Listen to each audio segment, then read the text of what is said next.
Hello there, my friend, and welcome to the Ayurveda and Psychology podcast. I am Charlotte Skogsberg, your host for this podcast. I am enchanted to meet and to take you with me on this journey into the human psyche, viewed from the holistic approach of yoga and Ayurveda, and viewed from the modern man approach of clinical psychology and psychoanalysis. So have something nice to drink next to you, maybe a cup of tea, have a seat, or go out for a nice walk in nature maybe. Enjoy.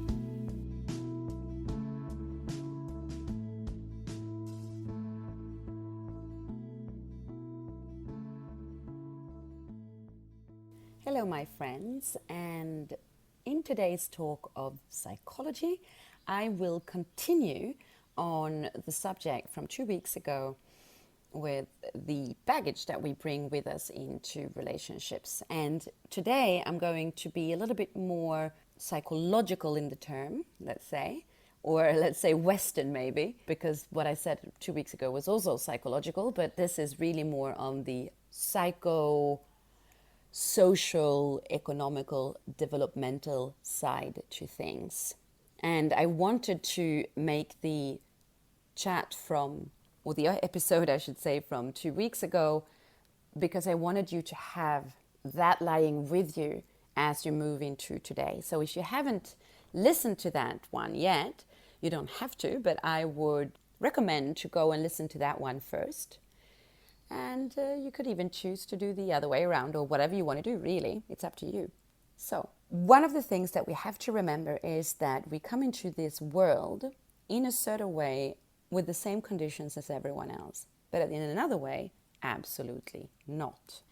When I say that we come with the same conditions as everyone else, what I mean, of course, is that we arrive with one focus, which is to survive, and we arrive into this world without necessarily having any understanding or knowledge, I should say, of this world. So all we want when we come out from our mother's womb is to be taken care of, because we are not capable of doing that on our own. We want to be taken care of, and we want to feel that we belong to the caretakers so that we ensure our survival until we are free to take care of ourselves. Until that, let's say we have the same conditions. Another thing that is definitely part of everyone's psyche as well, if you would listen to Carl Jung, is that we're not really coming in with a blank sheet, because we actually have already in the conceptual, let's say, of the world, the archetypes. So a certain idea existing of the mother, the father, the good, the bad. And very early on, as soon as we begin to actually interact with our caretakers, we start to integrate the idea of self, the idea of what we should present to other people in order to be accepted, and the idea of what we should not present to other people in order to be accepted. What I mean by that, of course, is the persona, as in the image that we project, and the shadow, as in what we're trying to push into the darkness. So those things are similar to, or common to, everyone as we come in. But of course, what we really need to understand is that depending on where in the world we are born, depending on what era we're in, and of course, depending on a much more local environment, if we're in a big city, if we're in a small place, if we're on the countryside, if we come into a place where we're the firstborn, or if there are other siblings already existing, if we were desired or if we were not desired, if the social, therefore, and economical context that we come into is favorable or not favorable for our arrival and for our well-being, let's say, that we for our safety. All of this will have an impact on how we move on from there, which means that later on in life, we all then come from very different conditions There are many things that are relatable, but there are also many things that are not. Very early on, and I've spoken about this before, I've spoken about it in the first episode about psychology, and I've also spoken about it when I spoke about self-image. Very early on, our nervous system begins to register what is a source of danger and what is a source of security. We have captors on our skin even that read the external environment in order to find signals of one or the other, danger or security. So we begin with finding out if we are already in a world that seems to be favorable to our existence or not. And our nervous system, of course, registers this and brings it with us for later on. I would say that the idea of the conditioning of our nervous system from day one and on is essential to understanding anything else about ourselves. Because at the end of the day, we are like any other living organism existing on this planet, at least, which means that our main drive is survival, okay? And the nervous system has that one thing to work on, and that is survival.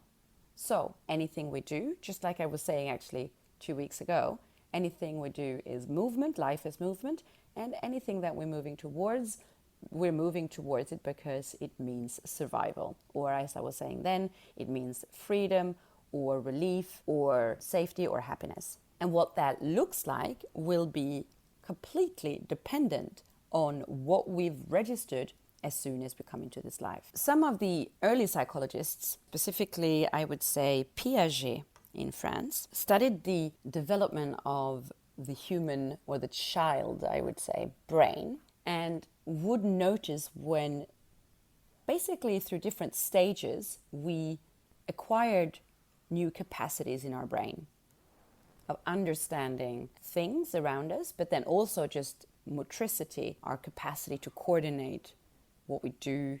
So the whole thing, of course, of learning how to use our bodily functions, urination, elimination, all of that is not acquired or is not innate. So it comes as we start to learn, as the brain evolves and that the nervous system evolves and registers new things. This also means that before the age of, let's say, school age, so somewhere around 7 years old, 6-7 years old, we are not really capable of filtering the information that we are taking in. So everything that we take in as deadly serious and 100% personal. And naturally, as you can imagine, this leaves us with putting ourselves in the center. And unless we're taught something else later on, that vision basically stays on rest of our life. Which is why, of course, as soon as anyone else around us is doing anything, we take it personally. And that takes actually some deconditioning to understand that that is not necessarily the case. And it's also, of course, the reason that when parents are separating or getting divorced, as we are children, it is very common to have this belief that it was our fault. And it's also why, more in modern days than before, there is often a work through maybe some kind of therapeutical work where a therapist or psychologist, something, is speaking to the child about the fact that it's not their fault. Because actually everything that happens, we take it as, oh, it must be because of me. It's actually the primary form of narcissism, and it's essential for us in order to actually survive. This means, of course, that later on in life, when we start to interact with other people and we have relationships with other people, we play out the things that we learned before 7 years old.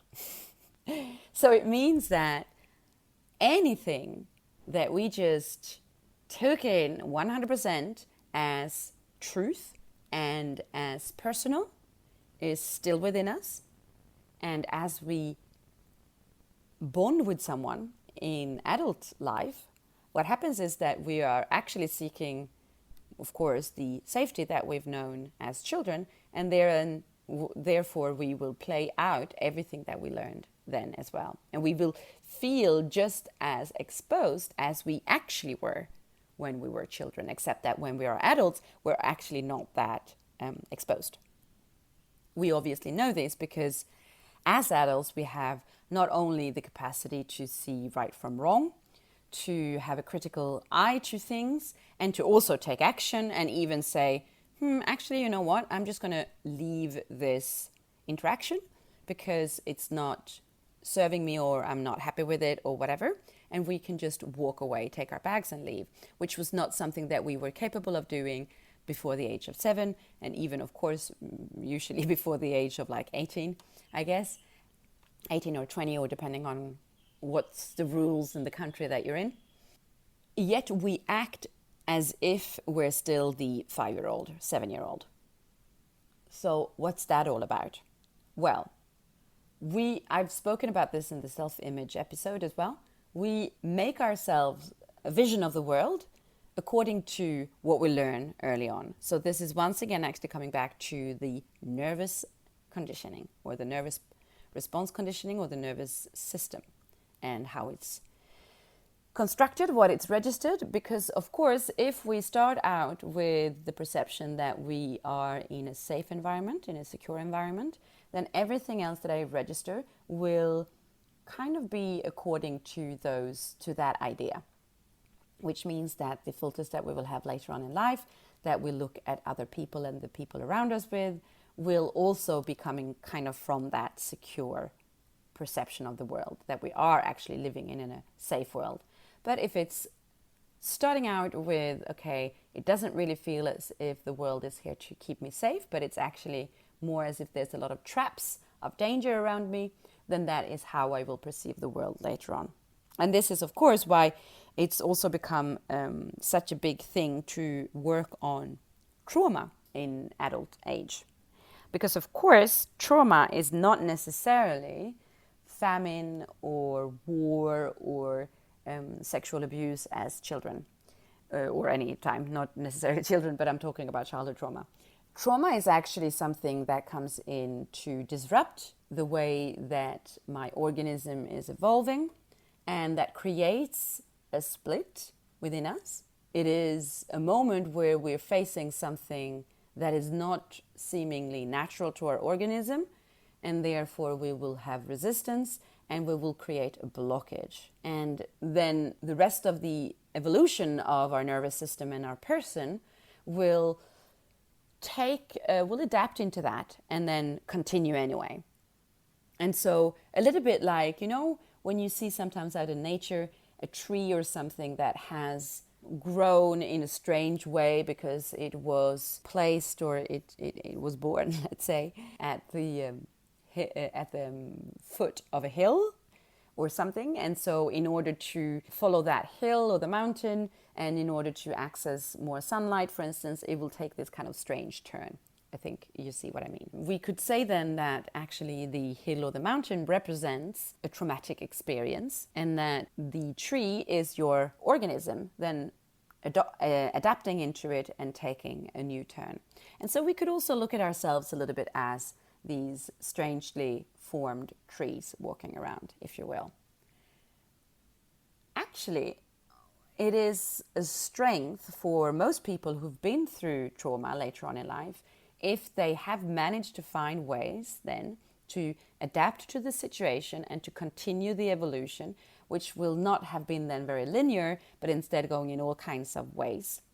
And if a person who's then going through trauma manages to develop a strong resilience to the external things that happens to us, the events, the situations that can be traumatic, then those are often as well the people who have a very strong drive in finding liberation in whatever way that looks to them.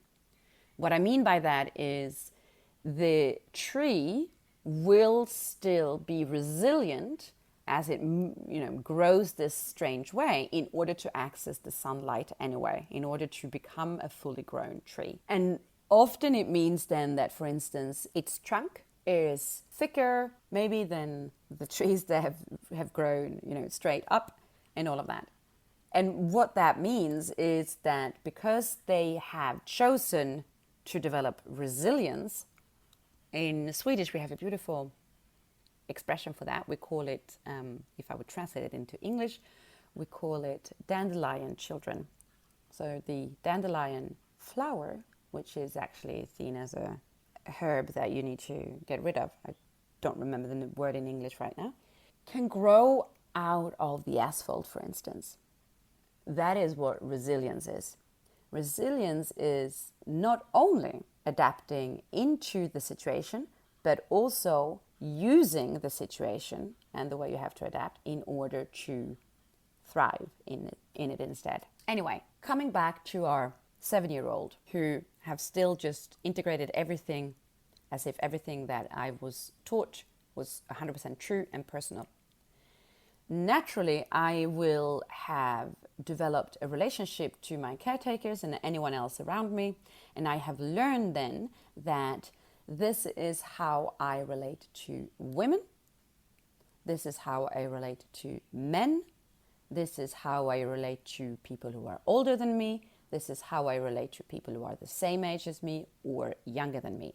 And then also, this is how they relate to me. And this is how a couple should relate to one another if I look at my caretakers, for instance. And once again, coming back to the social, economical, psychological context that I came into, will of course then determine what these different relationships look like, remembering once again the episode from 2 weeks ago that life in itself is actually a relationship. So this means this is what life looks like. That is the human being that I will develop into as an adult. So once I start to interact with people and bonding relationships, now it's not necessarily love relationships only. It is a question of all kinds of relationships. But of course, the romantic ones are the ones that are going to be most probably the most intimate ones, because those are the ones where we tend to bond physically as well. And we tend to make a choice of intimacy exclusively with this person.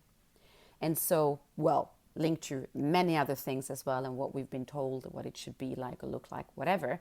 But it's also where we then allow for ourselves to kind of be vulnerable, because the idea would be that this other person is going to accept me no matter what. When it comes to the other relationships that we have, maybe friendships as well, but a little bit less, because they're a little bit less intimate, and we are not necessarily, unless we are 8-year-old girls with BFFs, we're not necessarily saying you are exclusively the only person that I have this kind of relationship with. The other ones will less represent this cocoon of what we experienced as small children, which means that what happens in the situation is kind of as if we're going back to the time before we got critical in our thinking. And so we will play out everything that we saw then and everything that we were taught then. This means, and I want to put an emphasis on that as well, it means, of course, how we saw our parents relate to one another and how we would relate to our parents. But it also means very much when it comes to how I relate to people that are around me. Let me explain that one. We are deeply ingrained with the feeling of shame from very early on in life. And the feeling of shame has one really good tool. Good is obviously being ironic. And that is comparison. And so very early on in life, we learn to compare ourselves to other people. Now, very often, we learn very quickly to not try to compare ourselves to our caretakers. There's a little bit of a game playing there at one point, and if we would look into Freud and the Oedipus complex, there would be a time where we desired the parent of the opposite sex and wanted to kill basically the parent of the same sex. And then once we've gone through this triangulation of Oedipus, we resolve it by turning ourselves towards the same-sex parents instead and compare ourselves to them in the sense that wanting to be like them. However, when it comes to siblings, when it comes to other people around in the context of the family, but also how we see our parents position themselves to other people, we are constantly analyzing how they are comparing themselves to each other and how we are comparing ourselves to our siblings, and later on, of course, as well to our peers.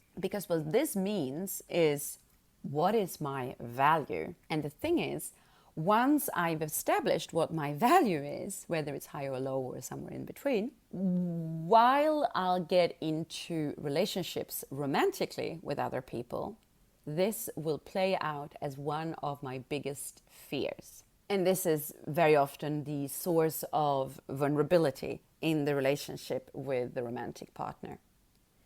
Because it will go through stages as I go into relationships with this other person, where I will not show my vulnerability to begin with.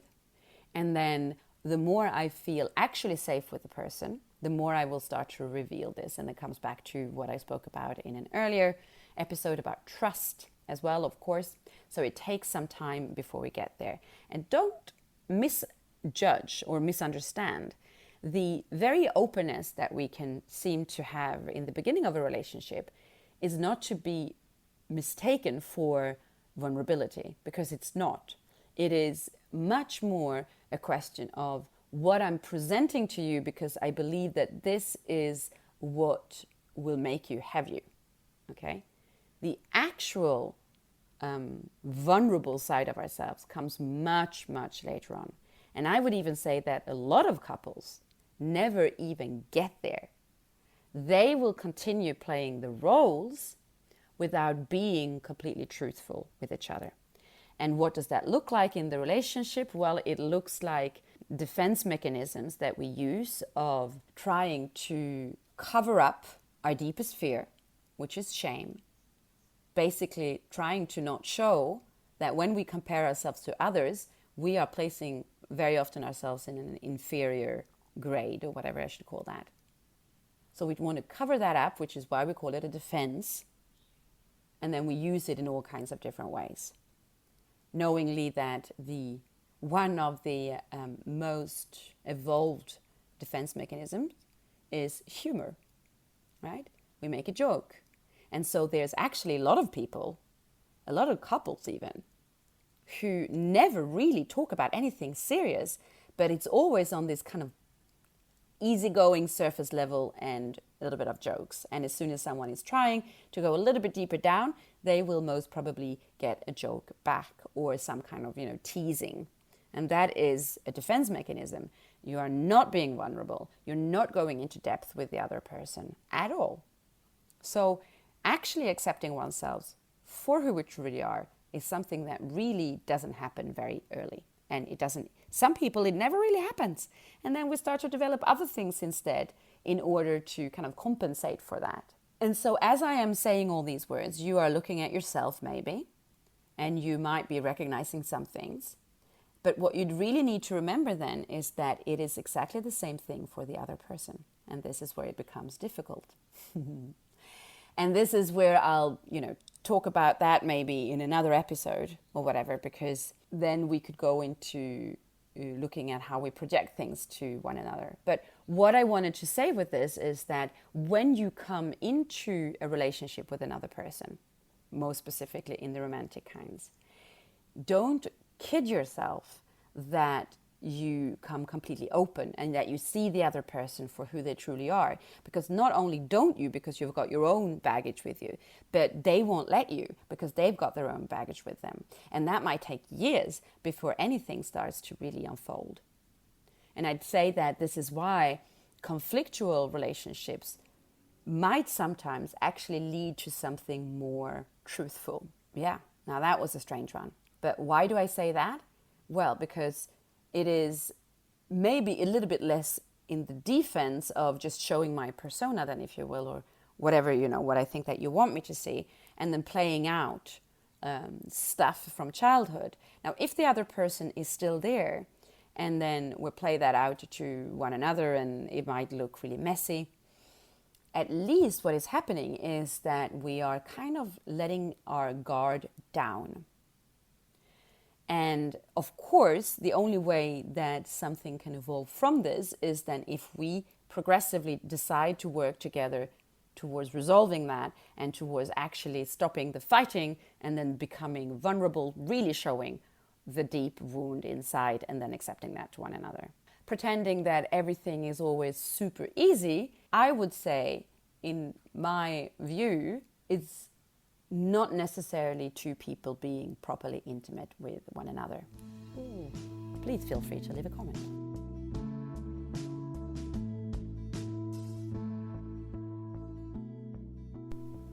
Thank you so much for choosing to listen to this podcast and this episode. I am very grateful. If you enjoyed this and you think that other people could enjoy this, please help me to spread the word. Share this episode on any channel that you have of social media or messaging. And even more so, I would really appreciate if you know one other person who might benefit from my words today specifically. Take that 1 minute it takes to simply share this episode with one person. Remember that there's a human being on the other side of your phone, of your earpods, of this microphone. And I would love to hear your thoughts on what I've been talking about. So please leave a comment. Send me a message directly if you wish. This is Charlotte. This is me. See you next time. Namaste.